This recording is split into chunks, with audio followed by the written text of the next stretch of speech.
আসসালামু আলাইকুম। এটা আমাদের কিশোরগঞ্জের প্রজেক্ট। আজ থেকে বেশ কিছুদিন আগে মানে মাসখানেক ১.৫ দিনের আগে আপডেট দিয়েছিলাম 3D সহকারে।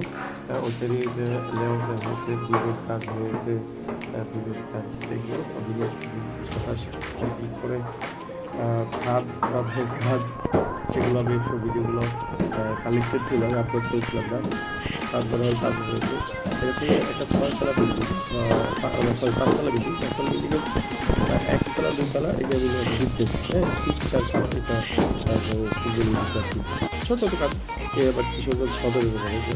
এরপরে ডুপ্লেক্সের যে স্পাইরাল স্কোয়ার আর কি। তো সব মিলিয়ে আর কি যে কিশোরগঞ্জে একটা ভালো কী বলবো শুভ সূচনা এই পরীক্ষা দিয়ে যে কিশোরগঞ্জ সদরে এই কাজটা। তা আশাপাশি আমার যদি বিদ্যুৎ যাওয়ার কথা ছিল, তো আমার যাওয়া হয়নি। তো ইনশাল্লাহ আশা করছি খুব বেশি শীঘ্রই কিশোরগঞ্জ যাবো ইনশাল্লাহ।